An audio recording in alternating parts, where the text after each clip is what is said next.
All right.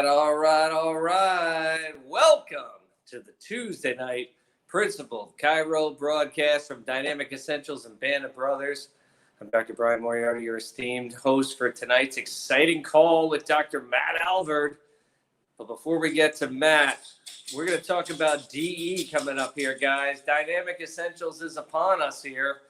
Let's get that overlay of the dates. August 12th through the 15th. Seems like it's miles away, but it's coming quick, guys. So you want to make your plans very soon. We got also one in October, 21st to the 24th in Atlanta. And then look at that, back-to-back in Sarasota, January 20th to the 23rd. So instead of freezing in the snow in Atlanta, we're going to trade it for sunny Sarasota. And then we've got one in April, the usual time in Sarasota, April 21st to the 24th. Hopefully this year they won't try to force us to make us wear masks like last year. But Florida's gotten really relaxed down here. I don't think anybody's wearing masks ever again. So I think we'll be good for those dates as well. Just want to show you guys inside. This is BJ Palmer's piano here. Through Dynamic Essentials, I was able to acquire it a few weeks ago, and now it's in my house here. So if anybody ever wants to come visit, it's a pretty cool piece of history, about a 100-year-old piano owned by BJ Palmer. So I thought it was pretty cool. I'll show you guys in here for that.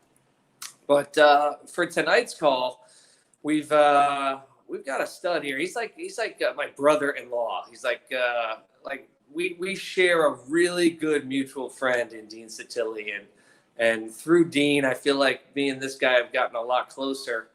About a year ago, this guy was not doing too good, guys. He was sadly had a stroke, and on his wife's birthday, and he was we were praying pretty hard for this guy, but he has an immune system, and he rallied, and he is pieced himself back together, and now he's stronger than ever. And we are so thankful to still have Matt Alvord with us, and he's going to grace us with a call tonight. If you follow him on Facebook, this guy is a warrior for Principal Chiropractic, and he will go toe-to-toe with anybody on Facebook if you ever try to step to him. And if I ever go to war for chiropractic, I want Matt Alvord on my freaking side. That's for darn sure.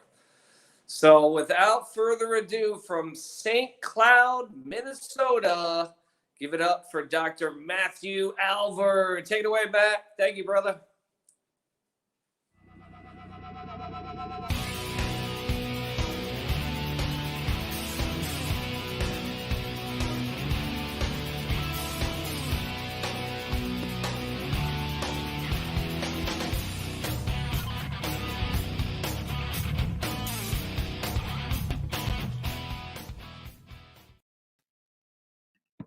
Hey guys, it's really funny hearing Brian talking about my stroke, because it's real funny because I forget about it most of the time, and it's the one thing that people, when I talk to people, that's what they connect with. Now, when's your stroke again? What did you have last year? And I'm just like, oh yeah, I had a stroke, and it's pretty wild how much has happened since then. But it's funny also too. Brian mentioned that it happened on my wife's birthday. It actually happened on Vicky, my assistant's birthday, and my best bud. But he just assumed it was my wife. But yeah, it happened on June 25th, Vicky's birthday. And I've made a ton of changes, lost a ton of weight. And people go, how'd you do all that? And I'm like, get the feces scared out of you, And it's amazing what you can do.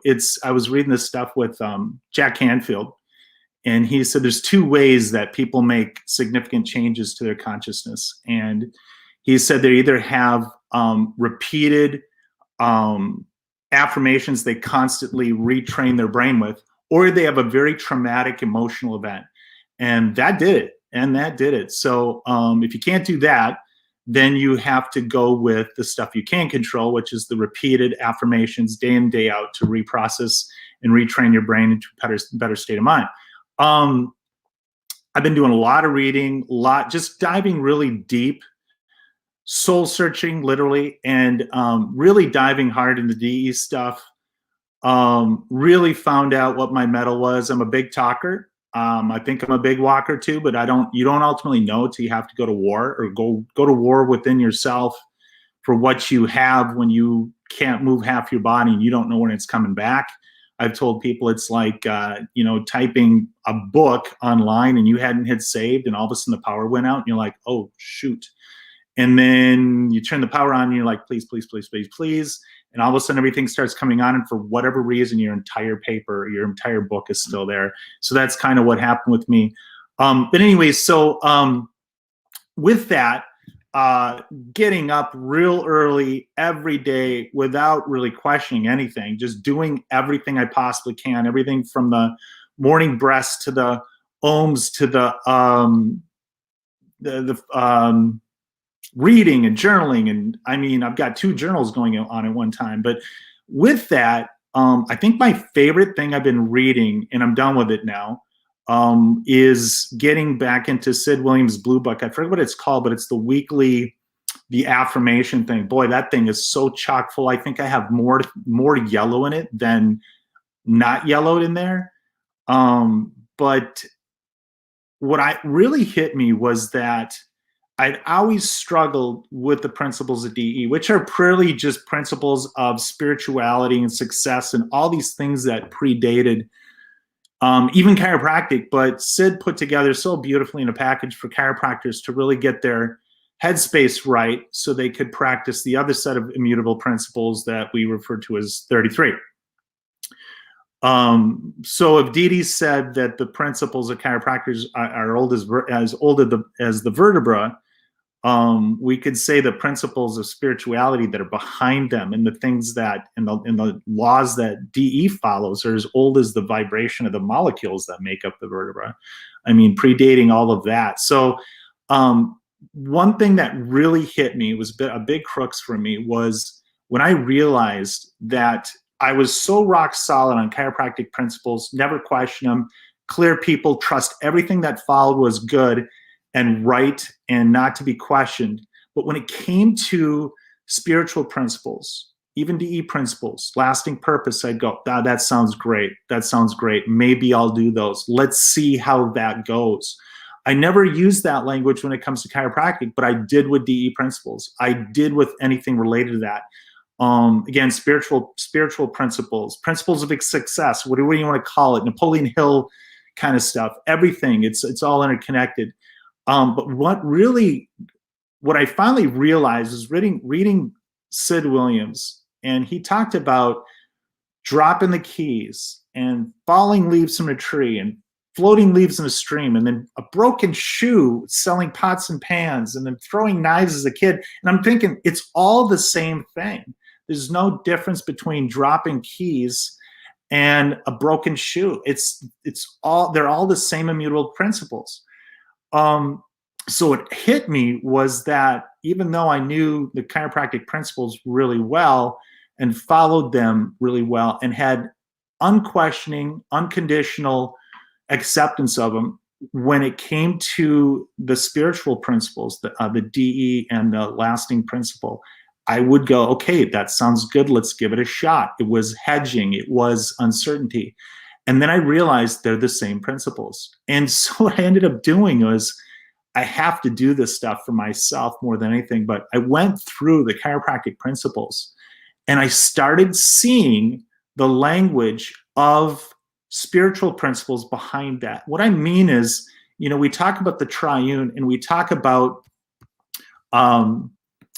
intelligence, force, and matter. We talk about philosophy, science, and art.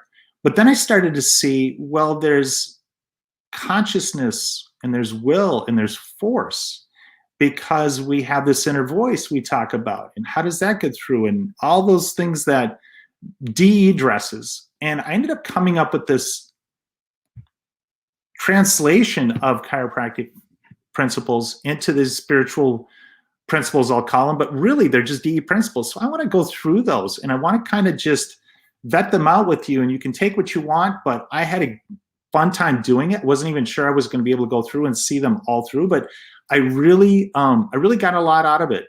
And I'll tell you, first of all, just some language. I started seeing universal intelligence as consciousness, innate intelligence is that inner voice, life, as talked about in the chiropractic principles, ended up being success. And the way for me, that success is measured in spirituality or spiritual law is just basically full creativity of a creator within its creation. So if we are creations, we are successful if we are listening to our inner voice. And whatever happens is the right thing, and that is success. Money may follow. There may be any number of things that follow with that. But success is just listening to the voice and following it, whatever it says. And then I saw subluxation, which is really failure to adapt, as failure in life, or which is the opposite of success, not listening as a creation to your creator. I saw the spinal adjustment is the equivalent of spiritual affirmations, because spiritual affirmations get us back on track, to keep us anchored. They check our slips, which are inherent with being limited and connecting to this unlimited source. I saw the expression language used in the principles as really manifestation, and specifically manifestation of vision. Force then was the connection. And that ends up being really the willpower specifically, because if you followed like power versus force, I forget who wrote that, Hawkins, and power comes from inside, but force comes from outside. So willpower versus will force, and willpower is innate driven, and will force is educated driven.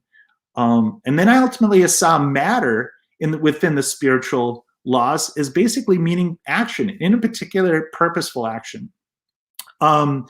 In the major premise, see if this sounds familiar. This is how I translate it as a principle law, or excuse me, as a spiritual law. There's a consciousness in everything, and that is the source of all success, which exists because of consciousness.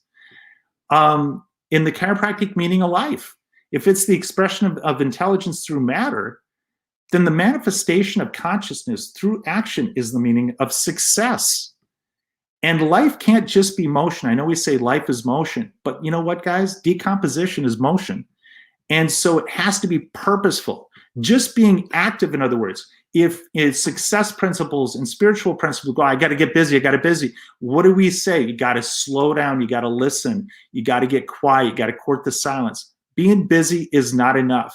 We have to wait until we're driven and trust what comes through us. Less action, but more purposeful, is more successful than just moving around. Life is necessarily the union of intelligence and matter. Okay, we know that as principle 3, but as a principle of spirituality within DE, we could say that success is necessarily the union of consciousness and action. So it's just waiting for us to act. But are we willing to do that? That's the decision. We get involved with the will that separates that inner voice between actually seeing that manifest in our lives. In the triune of life. If life is a triunity of 3 necessary factors of intelligence, force, and matter, then success is a triunity of consciousness, will, and action. I see that in the statement, I can, I will, I must. I can is the potential. That is the thing that's capable in all of us. We all can. But then the will connects to the must that will get things done. And so if the mental impulse is the missing link in chiropractic, then will is the missing link in success. Will is the missing link in DE. That's the willingness to show up. It's the willingness to do the work. And then the success has to come because now we've made that vital missing connection in the spiritual laws that have to manifest if we recognize them and allow them. Another principle, in order to have 100% life, there's to be 100% intelligence, force, and matter. Well, we have to have 100% success. In order to have 100% success, there must be 100% consciousness and 100% will and 100% action. Well, guess what, guys? The consciousness is always there. Our innate is always there, 100%. It's just waiting for us to tap in. So if we bring that will, we will get 100% action. It's that simple. Principle of time. There's no success that doesn't require time, much less a process. Healing takes time. Success takes time. I love this, the thing that Sid used to mention all the time. I ain't going down no more. It means the outcome's inevitable. We just have to trust principle number 6 and stay with it. The amount of intelligence for any amount of matter is 100%. And so this is just constantly re-hitting home. Consciousness is 100% in everybody, and is 100% for that person and for the task at hand for that person to follow. Every thought is perfect for everything. The function of intelligence is to create force. We know that principle. But how about this play on it? The function of consciousness is to inspire will. Consciousness is there to inspire us, to be listened to, so that we will have the willpower, if we will trust it, to make things happen. The amount of force created by intelligence is always 100%. The amount of will inspired by consciousness is always 100% for the task at hand. When we have the will, we have the way. The function of force is to unite intelligence and matter. Again, the will of function is to unite consciousness with action, and specifically purposeful action. The force of universal intelligence, the forces of universal intelligence are always manifested by physical laws that are unswerving and unadapted. So the way I see that in the spiritual laws is that, guess what? It doesn't matter who does this, who follows the dynamic essential, who follows lasting purpose. They will see those things successfully. The consciousness, the will of consciousness is manifest by action and works for anyone with the will. So it doesn't matter. My stroke gave me the motivation to take action. And so that was the difference for me. There can be interference with transmission of universal forces. Well, there can be separation of consciousness to manifestation. We all know that one. That's what gets a lot of us to DE in the first place, or to DE in the first place, because we know that separation. We see the lack of manifestation in our life. We see the failure on different levels, and that's what makes us try to take a deeper approach and say, how does this all come together? And continued success is not guaranteed. So what amazes me is to see the people show up at DE after 30 and 40 years, because they know that they have to stay plugged in, because it's a constant state of maintaining that connection and being reminded to court the silence and get still and listen and slipping and checking. The function of matter is to express force. Well, the function of action is to manifest will. So it's all interconnected. We can't separate any of this. The force is manifested by motion and matter. All matter has motion, therefore there is a universal life in all matter. All people have the potential for action because they have will to some degree within them, and everybody has this inner voice to be listened to. Matter can have no motion without the application of force by intelligence. Life is not motion, again, because decomposition is motion. We can't just be moving around. We have to be connected with our source. True creativity only happens from a creator working through its creation. Any creation attempt to create on its own is not creating. That's a mouthful, but hopefully that made sense. But it's true. The only thing productive, constructive, successful we can do is through our creator, not from us. Here's another principle. Universal intelligence gives both force to both organic and inorganic matter. Consciousness is everywhere to be tapped in, and all manifestation is coming from our consciousness. Everything we see around us came from somebody's consciousness, came from their inner voice on some level to tell them how to make something and when to make it, how to make things work. Every cause has an effect, and every effect has a cause. Well, everything began as a thought, and every thought has the potential to become a thing. And there are consequences for our state of mind and adhering to the principles of success. So every thought counts, guys.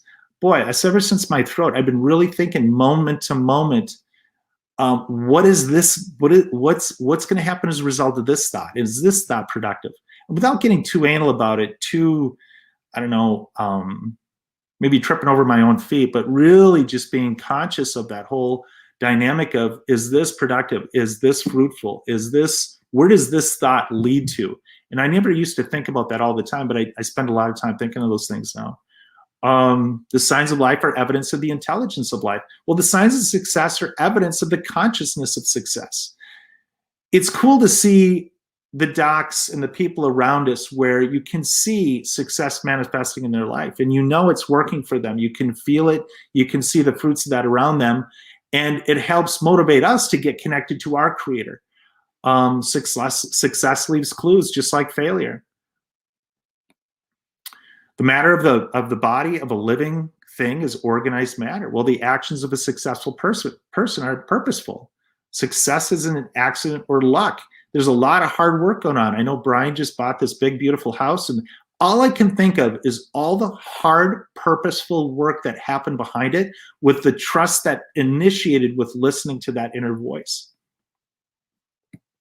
A living thing has an inborn intelligence within its body called innate intelligence. Well, guess what? That, you know, we can say everything has consciousness, especially living things, but the thing that speaks to us in particular is this inner voice.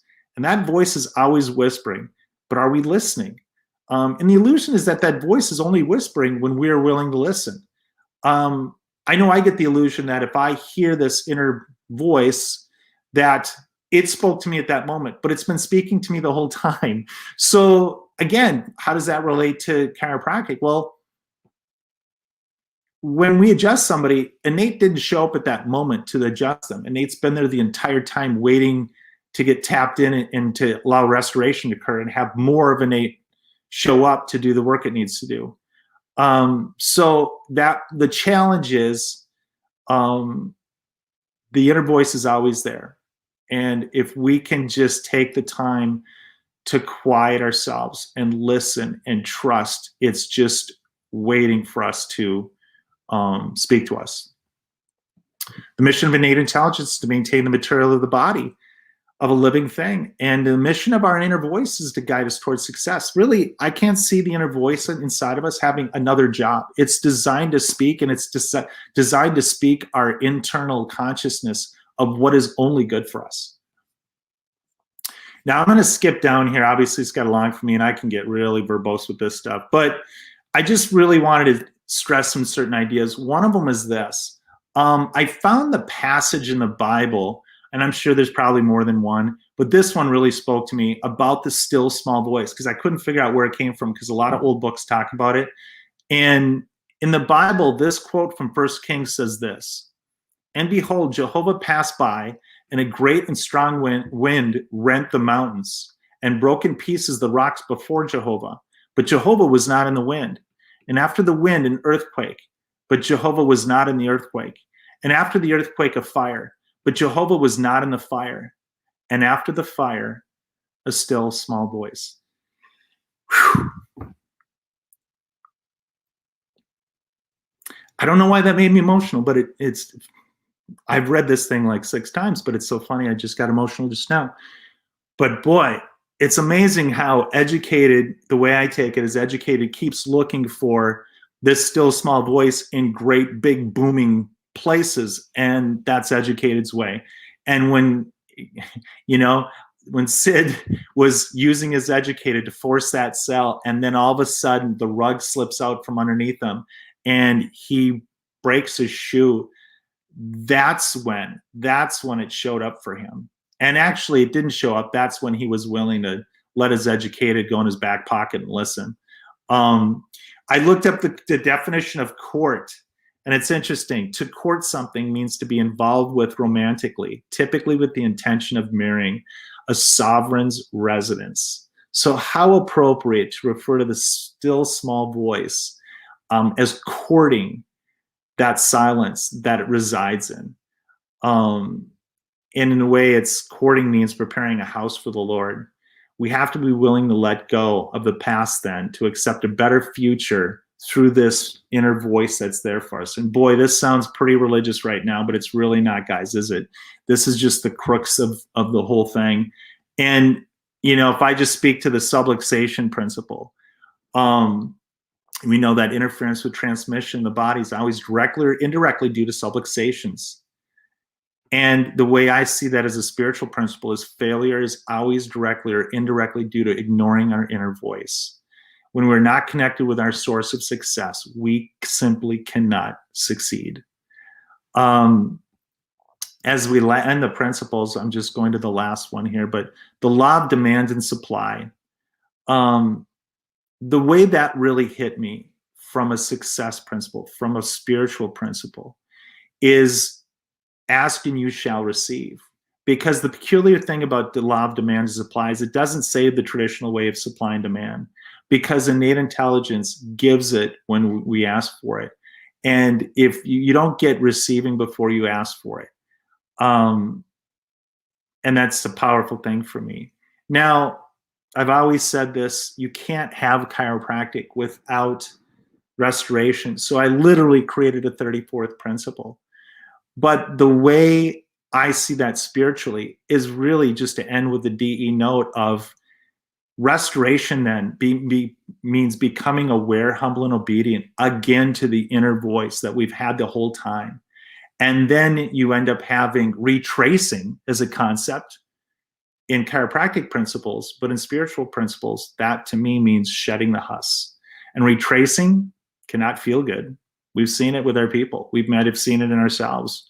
But shedding the husks as aware of getting restored again to our source by being aware, humble, and obedient, that's painful, I think, DE. I think Dean calls it the DE hangover. And it's so true. One of the things about the humble aspect is I always find it's interesting that no matter where you go to hear people speak, they always talk about, oh, you dropped the bomb, you dropped a bunch of bombs, oh, you know, you blew my mind, or they'll make an exploding sound, right? But I thought, no, why does everybody do that? If you drop the bomb, you think that'd be bad. I mean, it destroys things. But the powerful thing with that nobody really says, but I think it's just assumed, is that we all walk into, I have cats scratching at the door. We all walk up to whatever talk or whatever presentation or whatever new idea that we're sitting in a chair listening to with our preconceived notions of stuff. And if it's powerful enough and if it's changing enough and internal enough for us, it's going to explode some things inside of us. And success isn't an add-on room in an old house of failure. It's going to break down what ego created on the house of sand. And we have to be willing to let that go for the bigger palace that our innate intelligence through our inner voice will create through us if we are willing to listen to it. And the last couple notes here, I'd just like to say, because I love to put concepts together. You know, the missing link in chiropractic is the mental impulse that connects intelligence to matter. And the missing link, as I see it, in the chiropractor is then the heart that connects the mind and the hands. So the missing link is the heart. And we talk about the heart so much at DE. Then the missing link in our communities then becomes the chiropractor with that heart connecting the mental impulse and all the people between the principles. And so, you know, a couple last notes I just wanted to say, again, just like everybody says, I'm so grateful to be asked to do this. If you've ever been asked before, it just kind of occurred to me, if you'd ever been asked before and you said, oh, no, I'm good, Brian, or whoever asked might ask you, rethink that. And if you're about to be asked and you're on the fence, lean in, just do it. It's good for you. It's good for the people around you to hear it. Whatever you have to say, when in doubt, lean in. And so on a final note here, just the power of goal setting, because I've been setting a lot more goals. I've started writing some books that have been sitting around forever. I've been asked to write books. So I actually have a quote book that by the time I put together all my quotes, I ended up with about 422 pages of quotes, personal quotes that I've had about chiropractic, and with over 100,000 words. So I'm trying to put that down and see whoever would want that. And so I'm working on that. And then when I put a goal down right before DE was that I was going to volunteer if Andy asked on the 49 breaths, because every once in a while, you know, somebody's missing or somebody's not in the queue, and he'll say, hey, anybody new for this one? Who wants number 3? Come on. And there's this pause where finally somebody says something, but I made a goal for myself and said, you know what, I'm going to just volunteer for that the next time, because it's just a lot easier just to sit there and let everybody else do it. But the participation of it is so important and powerful as well. Well, as soon as I did that on, I think it was Saturday at DE, we were up early and walking around, and I think I was talking to the T-shirt lady, and then all of a sudden Andy walks by, and I just felt this huge pull, like a magnet. Follow Andy. And so I'm still talking to the T-shirt lady, and I'm thinking, shit, I need to follow Andy. I need to go. I don't know why, but I got to follow Andy. So I quick say, I got to go. I'll talk to you later. And so I follow Andy downstairs. Well, it was too late because he had gone around the corner wherever. And I started asking people, you seen Andy Harding? You seen Andy Harding? They go, yeah, you know what? Check the pool. Check the pool. I think he's doing the 49 breasts. I'm like, oh, interesting. Okay. I forgot about it. I know he had announced it.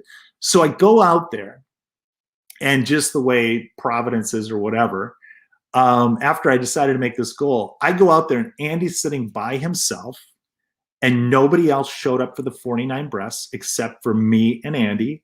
And so I ended up doing 49 breasts alone with Andy, which was awesome.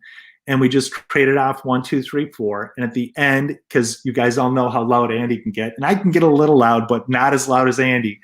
And so we gave it all at the end with, I feel healthy, I feel happy, I feel terrific. And it was hilarious because we got all done, and all of a sudden behind us, we can hear somebody open the patio. It must have been, I don't know how many floors up, maybe 4 or 5 floors up. I think it was Tony Ann Sotilli, and she's yelling, going, woo, and she starts screaming, I feel healthy, I feel happy, I feel terrific. So what a great bonding thing, and what a great reminder for me, because I had only set that goal shortly before leaving, and little did I know that I would actually do that goal at DE itself. But anyway, I just appreciate everybody so much. We all say it so much. It sounds cliche, but it's so true. And I think that's all I got for tonight, guys. And love and appreciate you.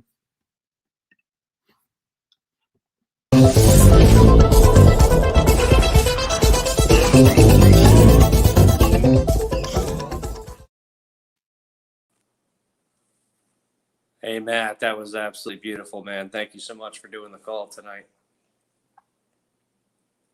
Thank you. One of my favorite Matt Alvord quotes is, do your own research because they haven't. Yeah. He posted that on Facebook just a few weeks ago, but I can't wait for the book of quotes, man. I see your quotes every day on Facebook, and it always cheers me up to see a fighter like you out there always fighting for all of us. And that was a great call tonight. I'm glad you stepped up to do it, because you're right. People do tell us no. And I appreciate you taking the time tonight, man. That was awesome, man. Thank you so much. Thanks, buddy. Appreciate it. All right, guys, that wraps it up for tonight. Next week, Dr. Len Sclafani. He's the guy who celebrated 25 years of this last DE. His son is president of the DE club, Vinny. So we'll hear from him next week, and we'll see you guys next Tuesday on the Tuesday Night Principal Chiro broadcast from DE and Band of Brothers. Take care, guys. Thanks, Okay. Matt. Thank you.